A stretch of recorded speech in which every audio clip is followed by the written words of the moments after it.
Welcome pasukan malam spesial. Bagaimana jadinya jika seluruh umat manusia tinggal di dalam sebuah bunker raksasa? Bunker raksasa tersebut bernama Silo. Terdiri dari 140 lantai, menampung 10.000 populasi manusia. Dan hanya merekalah umat manusia yang tersisa. Bumi sudah tidak bisa lagi ditinggali. Bumi sudah tandus, kering, dan beracun udaranya. Jika keluar dari bunker Silo, mereka akan mati. Lantas, sampai kapankah mereka semua harus hidup di dalam bunker raksasa bernama Silo itu? Langsung saja mulai intronya.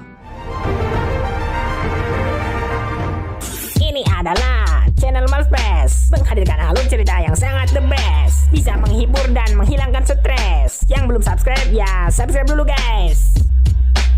Pada prolog film, kita akan diperlihatkan sekilas kehidupan di dalam Silo. Di dalamnya terdapat peternakan dan juga pertanian guys. Cerita akan berfokus pada seorang penduduk Silo bernama Halston. Dia bertugas sebagai sheriff di Silo. Dan pada momen ini terdengar suara Halston bernarasi. Kita tidak tahu kenapa kita bisa berada di Silo. Kita tidak tahu siapa yang membangun Silo. Kita tidak tahu mengapa di luar Silo terlihat seperti itu. Kita tidak tahu kapan bisa aman keluar dari Silo. Kita hanya mengetahui bahwa hari itu bukanlah hari ini. Halston sampai di kantornya dan sudah ada Deputi Marnes rekan seperjuangannya Halston. Hanya baru ada mereka berdua karena hari masih terlalu pagi. Pak Marnes sedang bikin kopi. Halston berkata pada rekannya itu jikalau sudah selesai membuat kopi, temuilah dirinya di sel 3. Singkatnya, Halston sudah sampai di sel 3. Entah apa yang dia rencanakan. Pria itu tiba-tiba masuk ke dalam sel dan mengunci dirinya. Halston memandangi jendela dengan tatapan sendu. By the way, itu bukan jendela ya guys, itu hanyalah sebuah layar. Karena Silo itu sebuah bunker di bawah tanah. Jadi yang ada di baliknya ya pasti tanah.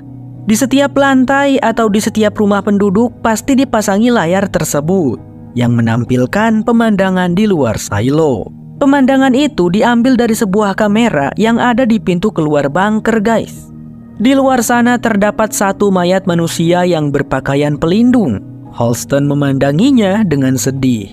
Tak lama kemudian Pak Marnes datang dan langsung menanyakan sedang apa sih Halston di dalam sel. Dan betapa terkejutnya Pak Marnes saat Halston mengatakan, "Aku ingin pergi keluar."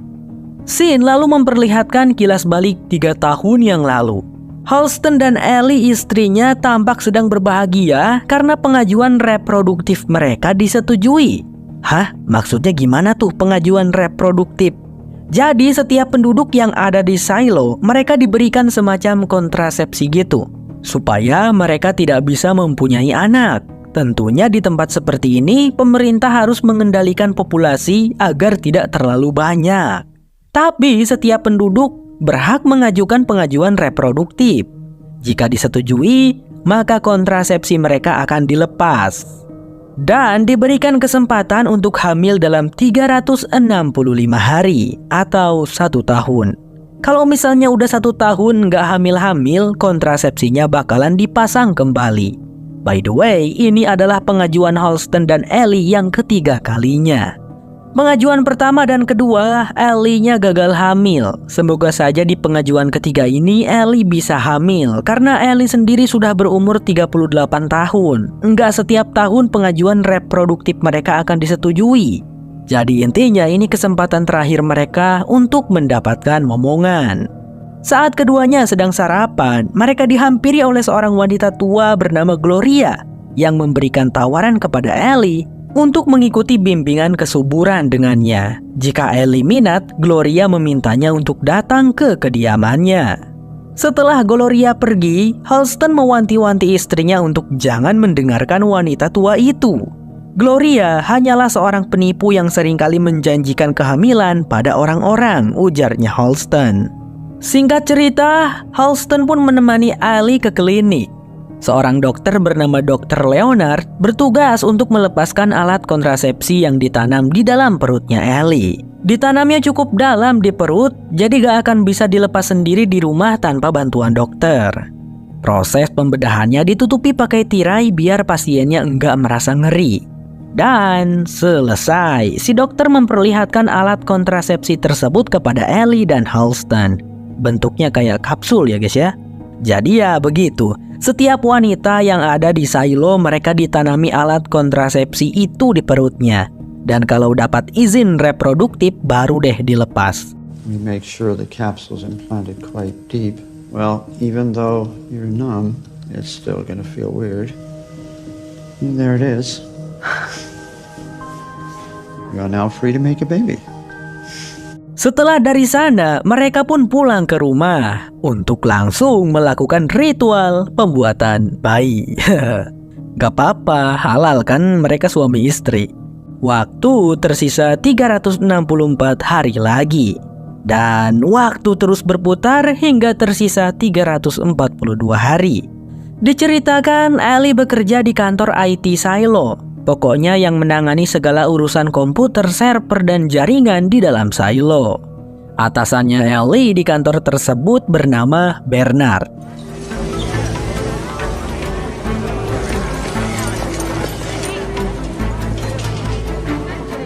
Hari pun terus berganti hingga menunjukkan waktu izin reproduksi Ellie yaitu 157 hari lagi.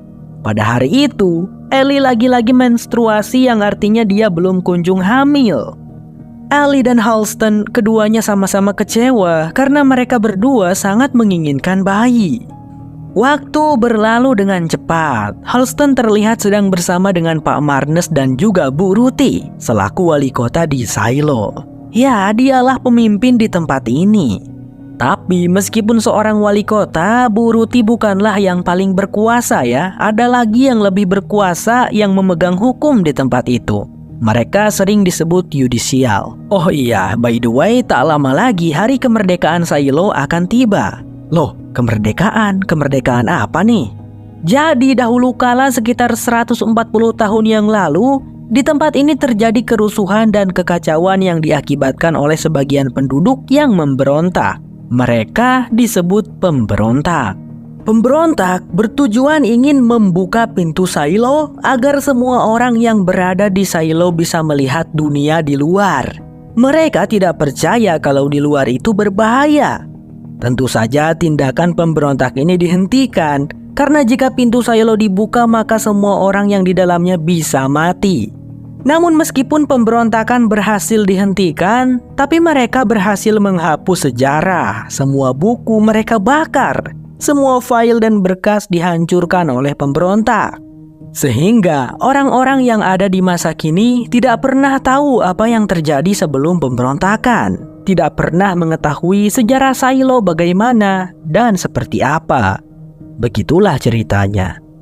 Di sisi lain, Ellie pada akhirnya memutuskan untuk menemui Gloria, berharap bisa mendapatkan bimbingan yang manjur agar ia bisa hamil. Gloria lalu menyalakan air keran, dan sebenarnya ternyata Gloria tidak punya tips-tips atau obat yang manjur untuk kehamilan. Alasan ia mengundang Ellie untuk datang ke tempatnya adalah karena ia tahu Ellie selalu gagal hamil di setiap percobaan izin reproduksi. Begitu juga dirinya, Gloria tidak pernah berhasil hamil. Sebagian orang di silo memang ada yang berhasil dan juga ada yang gagal. Nah, Gloria meyakini bahwa semua itu telah diatur. Aku mulai berpikir bahwa kita bukanlah jenis orang yang mereka inginkan untuk punya anak, ungkapnya Gloria. Dan di situ Ellie merenung. Ellie lalu menceritakan hal tersebut kepada suaminya. Karena Ellie merasa kalau yang diungkapkan oleh Gloria mulai terdengar masuk akal baginya. Tetapi Halston selalu berpikiran positif. Ia meyakinkan Ellie kalau konspirasi Gloria itu tidak mungkin nyata. Lagi pula mereka melihat sendiri saat si Dr. Bernard melepaskan kapsul kontrasepsi yang ada di perutnya Ellie. Ellie pun mengalah dan mencoba percaya. Tapi waktu itu pas proses operasi ketutupan tirai kan guys? Mereka berdua enggak melihat prosesnya dan Ellie juga dibius. Pada keesokan harinya, di saat Ellie sedang bekerja di kantornya, ia diberitahu oleh rekan kerjanya yang bernama Karen kalau Ellie mendapatkan panggilan tugas besok pagi untuk membantu seseorang bernama George. Tempat Ellie bekerja ini merupakan pelayanan masyarakat. Jadi kalau ada penduduk yang minta bantuan perihal IT, ya harus dibantu. Ellie pun segera berangkat turun ke bawah. Lah, bukannya besok pagi. Begini guys, lokasi si George berada di lantai tingkat tengah. Karena Ellie berada di lantai tingkat atas, kira-kira Ellie harus menuruni tangga sebanyak 70 lantai dan membutuhkan waktu 12 jam untuk sampai. Gila nggak tuh? Jadi Ellie akan pesan hostel di sana nanti untuk bermalam agar besok pagi bisa langsung bantuin si George. Singkat cerita, besok harinya Ellie sarapan dulu. Para penduduk terlihat sangat antusias mempersiapkan acara hari kemerdekaan Silo. Amang-amang tukang dagang juga sudah pasang posisi masing-masing menjajakan dagangan mereka. Ellie pun terlihat sampai di kios perbaikan komputer milik George, dan pria itu menyambutnya dengan baik. Awalnya Ellie mengira George akan meminta bantuan perihal komputer dan semacamnya.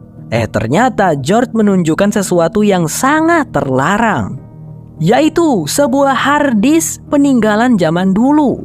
Lah kok bisa? Bukankah semua harddisk sudah dihancurkan oleh pemberontak 140 tahun yang lalu? Tanya Ellie. Aku juga tidak tahu mbak. Sekitar setahun yang lalu ada seorang pria yang datang padaku membawa ini. Aku gak laporin ke siapa-siapa karena pasti bakalan disita, jelas George. Tapi kenapa George percaya kepada Ellie?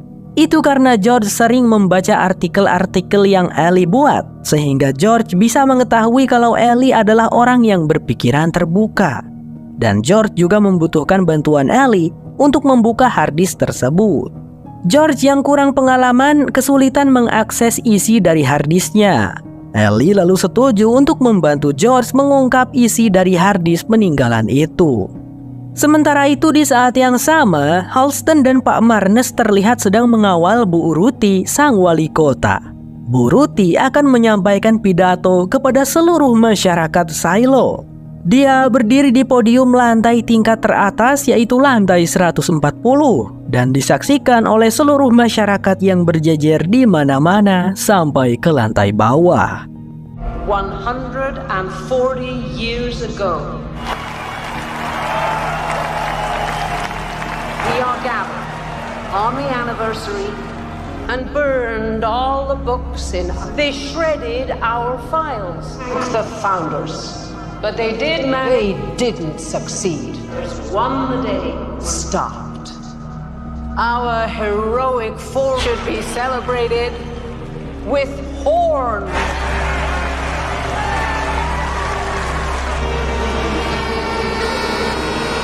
Should be remembered in silence.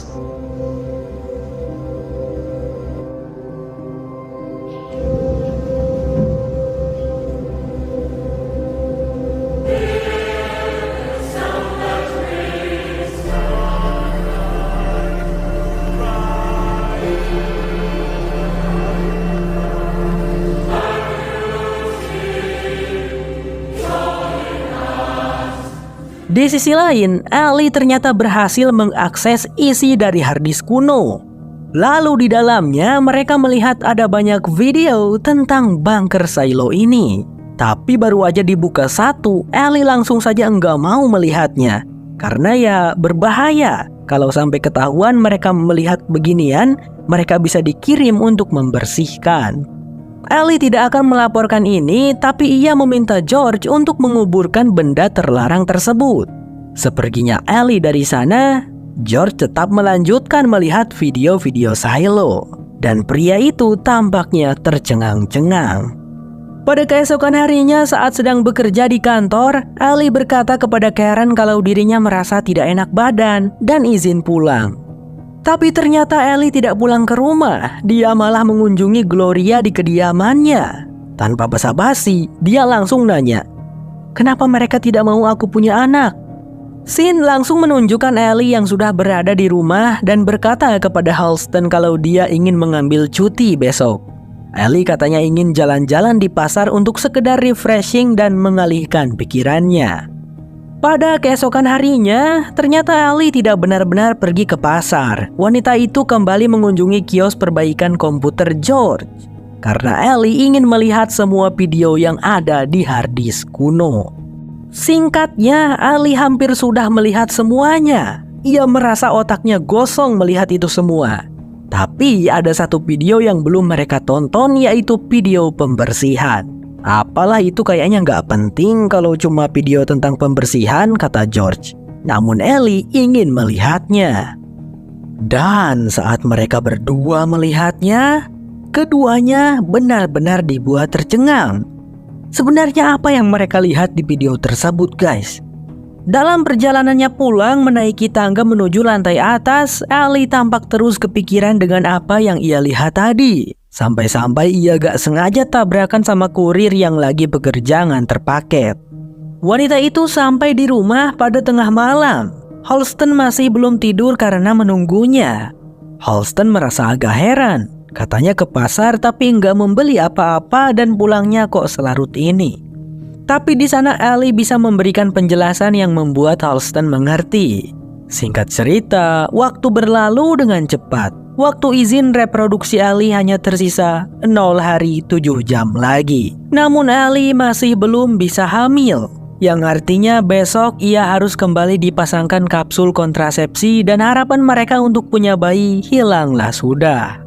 Ellie terlihat melamun. Halston berusaha menguatkan istri tercintanya itu. Lalu pada esok harinya sekitar jam 11 siang, Halston terlihat sudah berada di klinik Dr. Leonard. Halston dan Ellie sama-sama kerja paginya dan klinik Dr. Leonard bukanya jam 11. Jadi mereka janjian. Tapi udah setengah jam berlalu, Ellie belum kunjung datang. Halston merasa khawatir. Ia lalu pergi berkunjung ke kantor istrinya. Namun Karen berkata Ellie tidak datang bekerja hari ini. Lah, Halston pun langsung pulang ke rumahnya. Ellie ternyata ada di rumah, terlihat wajahnya pucat. Air keran menyala. Halston sangat khawatir, menanyakan apakah Ellie baik-baik saja. Tapi Ellie hanya meminta Halston untuk duduk dan mendengarkan apa yang akan dia katakan. Ellie berkata begini, "Tahukah kamu, Halston, aku bukanlah jenis orang yang mereka inginkan untuk punya anak." "Mereka maksudnya siapa?" tanya Halston. Ellie lalu jawab, "Mereka yudisial, penegak hukum." Ellie mengetahui Halston tidak akan begitu saja mempercayai perkataannya. Jadi Ellie bicara begini bukan tanpa bukti. Ia memiliki buktinya yang langsung ditunjukkan kepada Halston. Sebuah kapsul kontrasepsi yang baru saja Ellie keluarkan dari perutnya. Selama ini Dr. Leonard tidak melepaskan kapsul kontrasepsi tersebut. Halston terkejut. Tapi lebih terkejut lagi melihat Ellie perutnya terluka parah akibat mengambil kapsul tersebut dengan pisau. Tanpa pikir panjang, Halston langsung bergegas untuk menjemput Dr. Leonard di kliniknya. Halston berlari sekuat tenaga.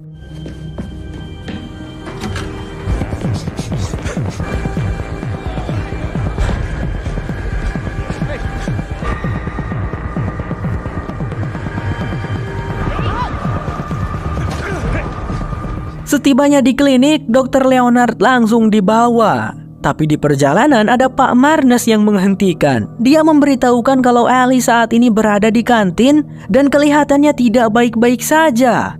Ya, Ellie dengan darah yang terus mengalir di sekujur tubuhnya sedang berusaha meyakinkan orang-orang di kantin bahwasanya yang ada di layar silo itu sebuah kebohongan besar. Ketahuilah semuanya, di luar sana tidak terlihat seperti itu.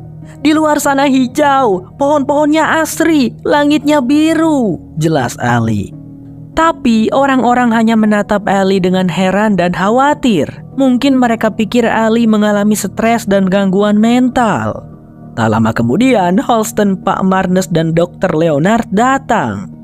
Halston berusaha membujuk istrinya untuk tenang. Karena Ellie terus mengalami pendarahan, jadi dia harus segera ditolong. Tetapi Ellie tidak mau dibujuk sebelum mereka semua percaya kepadanya. Dan karena perkataan Ellie tidak ada yang mau percaya, akhirnya Ellie mengatakan sesuatu yang sangat terlarang. crazy. Why are you treating me like Of course not. Of course not. I tried 3 times. I know it's hard. It's okay. I want to go out. I want to go out. Semua orang kaget mendengarnya, terutama Holston. Dan saat itu juga dengan terpaksa Pak Marnes harus memborgol kedua tangan Ellie. Karena kalimat "aku ingin pergi keluar" sudah ditetapkan menjadi kata terlarang yang tidak boleh diucapkan oleh penduduk silo.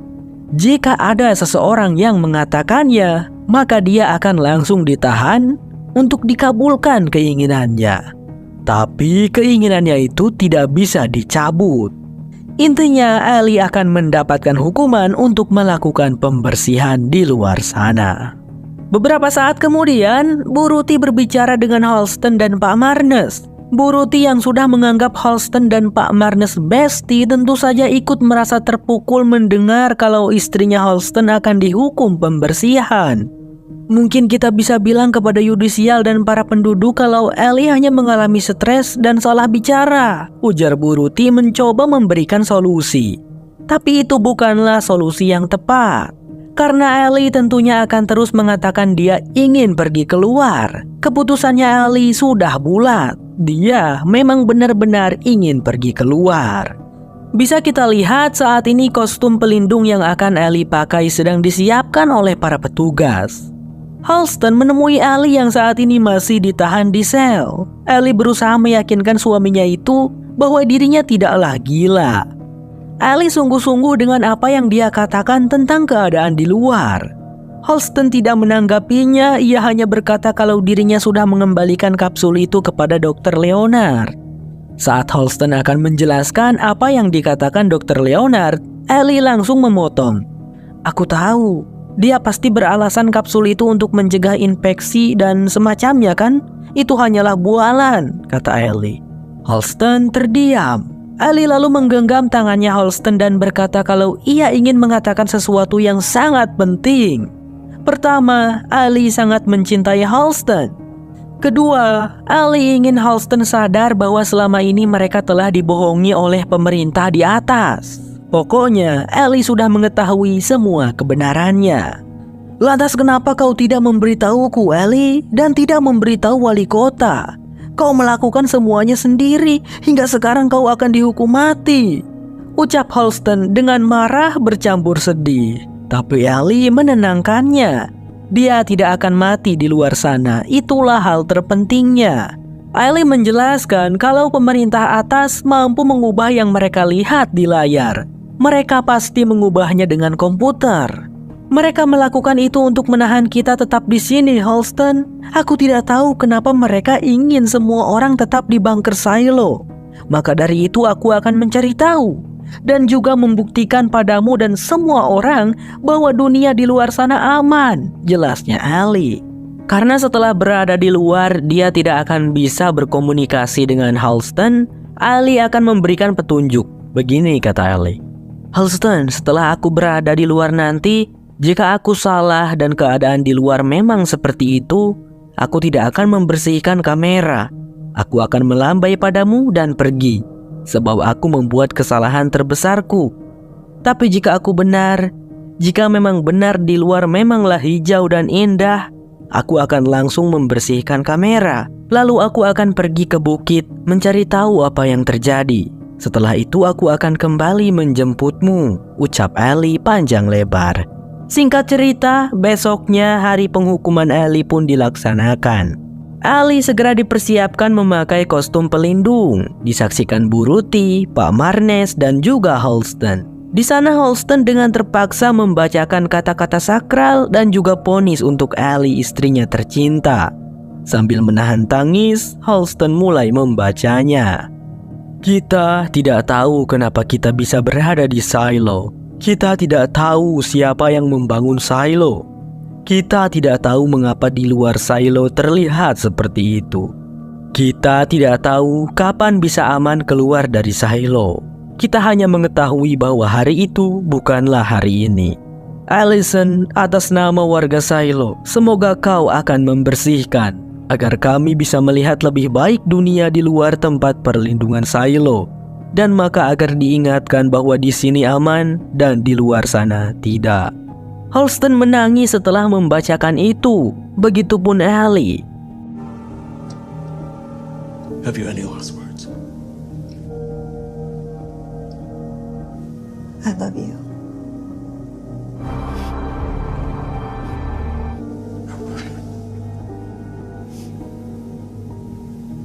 Ellie lalu dipakaikan helm. Setelah itu dia berjalan menuju pintu keluar bunker.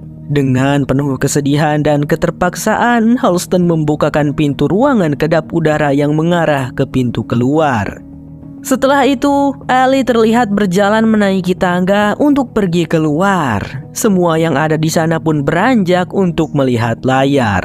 Para penduduk silo pun juga langsung berkumpul di kantin setiap lantai untuk menyaksikan proses penghukuman tersebut. George juga ada, sedangkan Halston ia melihatnya dari layar yang ada di sel sendirian. Ellie di luar sana tampak mendekat ke kamera, lalu dia pun membersihkan kameranya, sehingga pemandangan di layar menjadi jernih lagi. Semua orang yang menyaksikan bersorak senang karena mereka juga sangat mengharapkan kalau di luar sana kondisinya aman. Mereka berharap Ellie bisa bertahan. Lalu Halston seperti tersadar akan apa yang dikatakan Ellie tadi malam. Dengan tindakan Ellie sekarang yang membersihkan, apakah benar di luar sana itu kondisinya hijau dan indah? Halston bingung. Setelah membersihkan kamera, Ellie tersenyum. Dia lalu berjalan menuju ke bukit. Semua orang, terutama Halston, sangat berdebar, benar-benar mengharapkan Ellie bisa bertahan. Akan tetapi, tiba-tiba saja Ellie terlihat ambruk dan jatuh. Setelah itu tidak bergerak lagi sama sekali, yang menandakan bahwa Ellie telah mati. Semua orang yang menyaksikannya kecewa dan sedih, karena harapan mereka untuk bisa hidup di luar benar-benar tidak ada. Apalagi Halston, dia benar-benar sangat terpukul melihat kemalangan yang menimpa istrinya.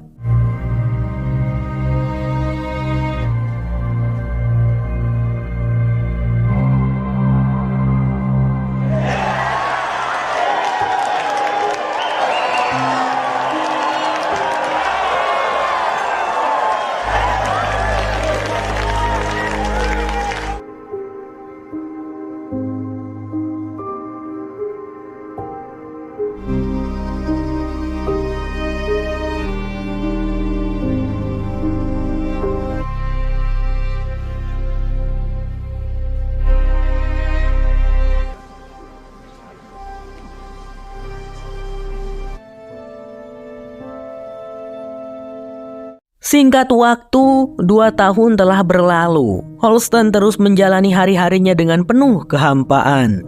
Hingga di suatu hari, Halston mendapatkan kabar dari Pak Marnes kalau George, si pemilik kios perbaikan komputer di pasar, meninggoy. Jatuh dari tangga bunker ke bawah lantai dasar. Entah karena kecelakaan atau entah karena bunuh Dirman. Tidak ada yang tahu dan tidak ada yang menyaksikan saat kejadian.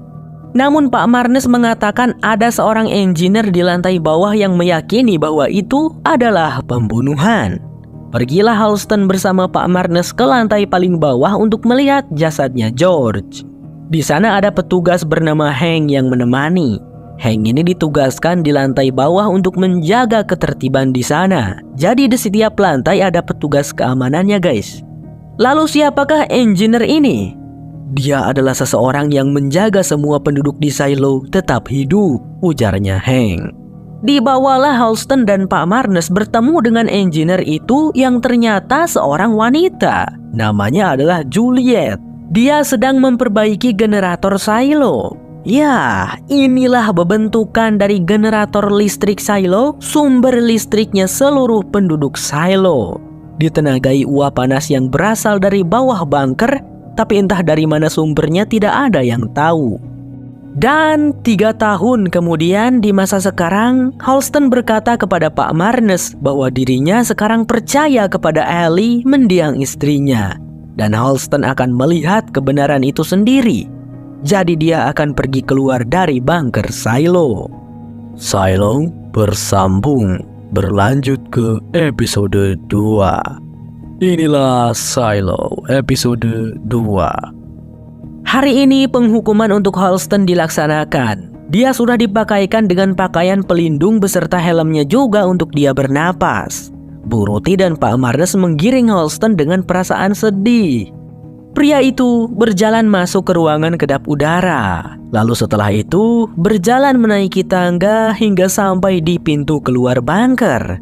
Pintu terbuka dengan perlahan. Juliet bersama dengan para penduduk tingkat bawah menyaksikan dengan perasaan berdebar di kantin tingkat bawah. Terlihat Halston berjalan keluar. Di luar sana Halston sangat terkejut karena ternyata Ellie istrinya benar. Pemandangan alam di luar ternyata sangat indah, hijau dan asri. Langitnya biru, banyak burung-burung berterbangan. Mereka harus lihat ini, ujarnya Halston sambil berjalan ke arah kamera yang berada di atas bunker. Dia pun mulai membersihkan kamera yang berdebu itu, berharap orang-orang di dalam silo bisa melihat apa yang dia lihat. Tapi tentu saja orang-orang di dalam tidak bisa melihatnya. Penglihatan mereka menjadi jelas, tapi pemandangan yang mereka lihat masih tetap sama. Kotor, buruk, gersang, dan mati. Setelah membersihkan kamera, Halston berjalan ke arah bukit. Tapi tiba-tiba dirinya merasakan sesak napas atau apa entahlah. Pokoknya Halston langsung terjatuh lemas, tak bisa berjalan. Dia lalu mencoba melepaskan helmnya, membuat orang-orang di dalam silo histeris. Karena baru pertama kali ada orang yang melepaskan helm saat dihukum pembersihan. Namun, Halston tetap saja seperti tidak bisa bernapas.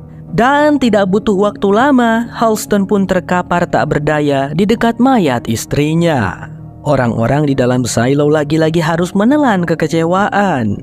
Mereka juga sangat sedih karena kali ini yang dihukum pembersihan adalah Sheriff mereka tercinta. Juliet terlihat sangat marah. Dia merutuki Halston seorang pembohong, kemudian segera pergi dari sana.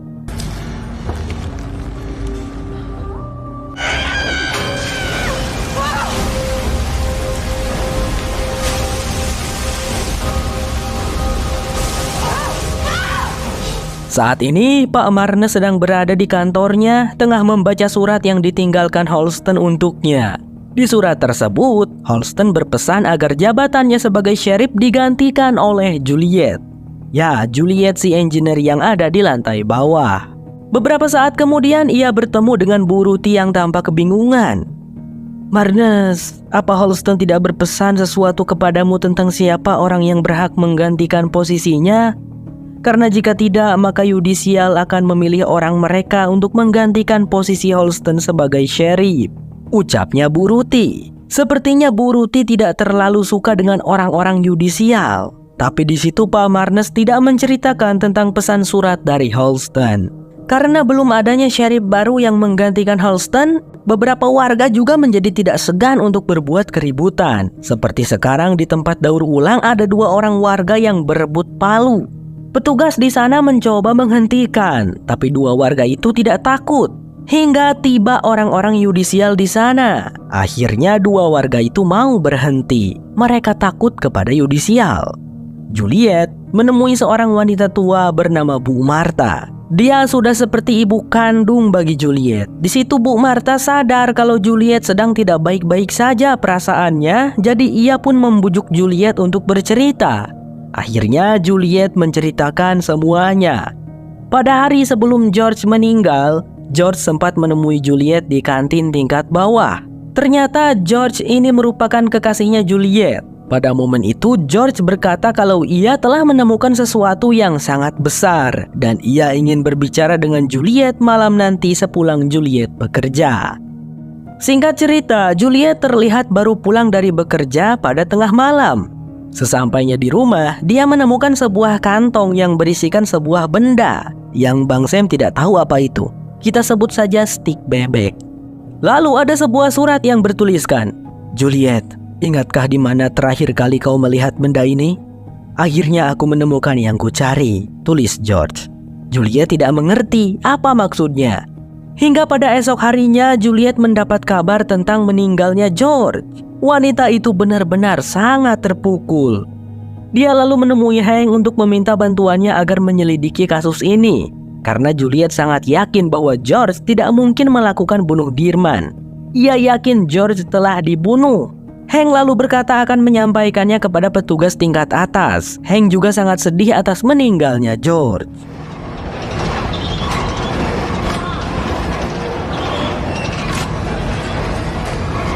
Lalu scene pun tiba di momen saat Juliet sedang memperbaiki generator silo. Saat itu Hank bersama Halston dan Pak Marnes datang ke sana untuk menemui Juliet. Beberapa saat kemudian, Juliet bersama dengan mereka terlihat berada di TKP tempat George terjatuh. Kepada mereka, Juliet meyakinkan bahwa George bukanlah orang yang akan melakukan tindakan bunuh Dirman. Tapi sangat sulit juga untuk menyelidiki hal ini, dikarenakan mereka tidak tahu apa motif dan peluang seseorang untuk membunuh George. Di situ Juliet merasa kesulitan karena ia tidak bisa mengatakan yang sesungguhnya. Diperkirakan George terjatuh dari ketinggian 30 meter. Besi ventilasi sampai penyok dibuatnya. Tidak ada saksi mata karena George jatuh pukul 3 dini hari. Saat itu pasti tidak akan ada orang kecuali para kurir. Jadi Halston pun menyuruh Pak Marnes dan Hank pergi ke kantor pengiriman untuk menanyakan apakah ada kurir di tangga pada waktu kejadian. Sedangkan Halston dan Juliet mereka pergi untuk melihat jasadnya George sekali lagi. Memastikan apakah ada tanda atau bukti perlawanan yang George lakukan jika misalnya George beneran dibunuh. Tapi sepertinya Halston tidak menemukan apapun. Tak lama kemudian Hank dan Pak Marnes datang. Orang-orang di kantor pengiriman bilang malam itu tidak ada kurir yang mengantar. Jadi tidak ada satupun orang yang naik atau turun, ucapnya Pak Marnes. Penyelidikan ini tidak menemukan titik terang. Halston lalu mengajak Juliet untuk bicara empat mata, meminta wanita itu untuk menceritakan semuanya dengan jujur. Karena Halston merasa kalau Juliet ini menyembunyikan sesuatu dari mereka.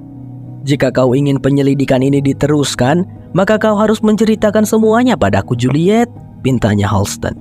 Pada akhirnya Juliet bersedia, tapi sebelumnya ia meminta Halston untuk berjanji jangan melaporkan ini kepada yudisial. Pertama-tama Juliet menunjukkan stik bebek dan sebuah surat yang ditinggalkan oleh George. Tapi Juliet sudah merobek kertasnya. Tulisan yang tersisa cuman, "Ingatkah di mana terakhir kali kau melihat ini?" Cuman itu doang. Kalimat "akhirnya aku menemukan yang kucari" nggak ada. Setelah memperlihatkan itu, Juliet lalu mengajak Halston untuk pergi ke suatu tempat di tingkat terbawah ini, yaitu sebuah tempat di mana terakhir kali Juliet melihat stik bebek itu. By the way, Juliet sama sekali belum ke sana, jadi Juliet baru sekarang pergi ke sananya bersama dengan Halston. Di saluran bawah itu Juliet menyingkirkan sebuah plang peringatan besar. Di baliknya ternyata ada sebuah lubang di tembok. Juliet mengajak Halston masuk ke sana. Di dalam sana terdapat sebuah terowongan yang gelap dengan banyak coretan-coretan abstrak di dinding.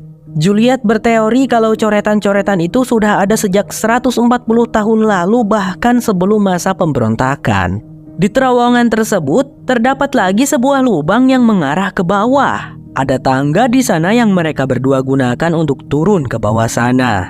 Ketika sudah sampai, Juliet segera menyalakan seluruh lampu di tempat itu sehingga terlihatlah sebuah mesin peralatan raksasa misterius. Halston terperangah takjub karena baru pertama kali dia ke sini. Bukan cuma tentang mesin raksasa itu, tapi juga tentang tempat ini.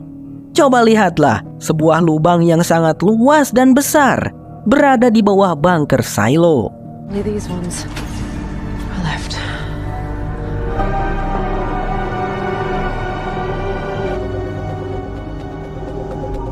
Juliet berteori bahwasanya mesin peralatan raksasa tersebut digunakan oleh para pendiri silo dahulu kala untuk menggali bunker. Setelah itu para pendiri menutupinya dengan beton setebal 9 meter sehingga para penduduk silo tidak pernah tahu ada hal luar biasa seperti ini di bawah mereka. Para pemerintah atas, aku yakin mereka mengetahui hal ini, tapi mereka tidak peduli karena tidak ada hal apapun yang berharga di bawah sini, ungkapnya Juliet. Juliet kembali mengajak Halston untuk menuruni tangga lagi. Tangga itu cukup tinggi dan mengerikan jika sampai terjatuh. Untungnya mereka berdua sampai di bawah dengan selamat. Juliet membawa Halston ke mesin peralatan raksasa tersebut. Di sana terdapat tempat yang sudah ditata seperti sebuah tempat tinggal. George lah yang membuatnya, dan Juliet cukup sering diajak ke sini oleh George dulu. Lalu terakhir kali Juliet melihat stik bebek adalah di dalam sebuah kotak yang ada di sana. Juliet mengeluarkan satu persatu isinya. Di dalam kotak itu terdapat beberapa peninggalan zaman dulu seperti action figure, kok bulu tangkis, dan lain-lain. Tentu saja Juliet tidak tahu apa kegunaan dari benda-benda tersebut. Kemudian ada sebuah kamera video. Kata Juliet sebelumnya tidak ada benda tersebut di dalam kotak ini. Mereka tentu tidak tahu kalau benda tersebut adalah kamera video. Dan ada satu benda lagi, sebuah gulungan kabel plastik. Tapi kabel plastiknya tidak ada. Kemana ya? Juliet mencari-cari di sana sampai ketemu kabel plastik tersebut yang sengaja George pasang untuk mengikat sesuatu. Juliet lantas menariknya untuk mencari tahu apa yang George ikat. Di bawah sana bisa kita lihat terdapat perairan yang sepertinya sangat dalam dan ngeri. Ternyata yang George ikat adalah sebuah kantong yang berisikan lembaran kertas dan juga sebuah benda peninggalan yang tak lain tak bukan adalah hard disk yang waktu itu. Holston sepertinya mengetahui tentang benda tersebut. Ini adalah benda peninggalan tingkat merah. Seseorang yang ketahuan memiliki ini bisa dihukum pembersihan, ucapnya Holston. Dan yang lebih bikin Holston kaget adalah lembaran kertas itu. Ada coretan-coretan tulisan yang Holston sangat kenal. Itu adalah tulisan tangan Ellie, istrinya. Di situ lalu Holston berjanji kepada Juliet, dia akan mencari tahu dan menyelidiki penuh kasus kematian George. Juga akan mencari tahu tentang isi dari hard disk tersebut. Sementara ia akan menyelidiki, Holston meminta Juliet untuk terus diam dan menundukkan kepala, jangan sampai bertindak gegabah. Holston berjanji jika pada akhirnya ia berhasil menemukan sesuatu, maka ia akan mengabari Juliet, memberi Juliet tanda. Kau akan tahu tanda dariku saat melihatnya, ucap Holston. Begitulah ceritanya. Juliet menceritakan itu semua kepada Bu Martha. Ia sangat marah dan kesal karena menganggap Holston telah membohonginya. Ya, sampai detik ini Holston tidak pernah memberikan tanda atau mengabari Juliet. Tapi Juliet bersyukur tidak menceritakan semuanya kepada Holston, yaitu tentang kalimat George yang berkata, "Akhirnya aku menemukan yang kucari." Apa sebenarnya yang George cari, Juliet? Tanya Bu Martha. Aku akan mencari tahu itu, jawabnya Juliet. Sedikit kilas balik diperlihatkan. Saat itu Juliet dan George sedang berduaan di bawah tempat rahasianya George. Juliet di sana memperhatikan kalau George ini punya sebuah tali yang sangat panjang. Untuk apakah tali tersebut? Kemudian George bercerita, "Juliet, aku sedang mencari sesuatu. Sebuah pintu. Aku melihatnya di sebuah lukisan tua. Pintu itu berada di bawah sana," ungkapnya George. Juliet langsung merinding mendengar kata di bawah sana. Ya, ada perairan yang dalam di bawah sana. Sedikit informasi, karena tinggal di dalam bunker, seluruh penduduk Silo tidak pernah tahu yang namanya sungai, kolam, danau, atau laut. Otomatis mereka semua tentunya tidak bisa berenang. Bagaimana jika kau terjatuh, George? Bagaimana jika kau tidak bisa naik ke atas lagi? Juliet khawatir. George pun meyakinkannya kalau ia akan baik-baik saja. Juliet di situ tidak melarang, tapi dia ingin George berjanji. Kapanpun kau akan melakukan hal itu, aku ingin kau jangan memberitahuku. Aku tidak ingin tahu apa-apa, dan kau hanya akan memberitahuku setelah semuanya selesai ya, George, pinta Juliet. George pun berjanji. Di masa sekarang, Juliet sudah berada di tempat yang sama. Meskipun dia sangat takut, Juliet sudah memantapkan hatinya. Dia mengambil tali panjang milik George, lalu bersiap akan turun ke bawah sana untuk mencari tahu apa yang sebenarnya George temukan.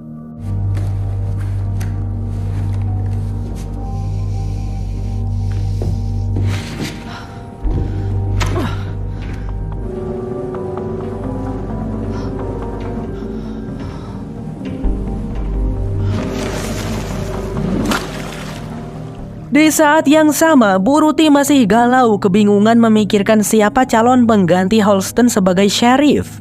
Yudisial sudah mencalonkan 4 anggota yang bisa Bu Ruti pilih. Tentunya keempat orang itu adalah bagian dari yudisial. Pada momen itu, akhirnya Pak Marnes menceritakan tentang surat wasiat dari Holston. Sebelumnya ia tidak menceritakannya karena Pak Marnes menganggap hal ini konyol. Masa seseorang dari mekanik di tingkat bawah yang tidak punya pengalaman sebagai petugas keamanan tiba-tiba diangkat menjadi sheriff, ucapnya Pak Marnes. Dan oh iya, ada kata-kata tambahan di sana. Jika semisalnya Juliet menolak, tolong berikan lencana pribadi milikku kepadanya, begitu tulis Holston. Bu Ruti lalu berkata ingin mencoba menemui Juliet. Dan dia akan turun ke bawah secara langsung sembari menemui para warganya.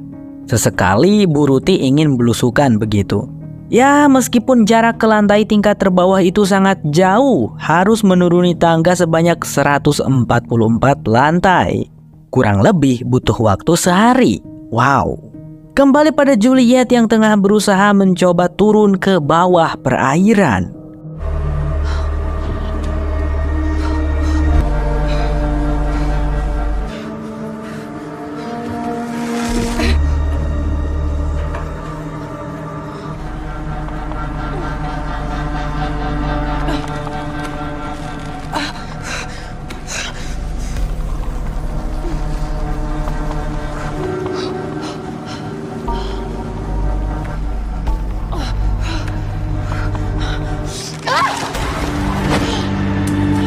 Untung saja Juliet berhasil mencengkram tali dengan kuat sehingga dia tidak nyemplung ke perairan yang dalam. Tapi sayangnya senternya jatuh ke dalam air. Juliet pun tidak bisa melihat apa-apa selain perairan yang mengerikan. Silo bersambung berlanjut ke episode 3. Sampai jumpa lagi di episode 3. Aku Sam, bye-bye.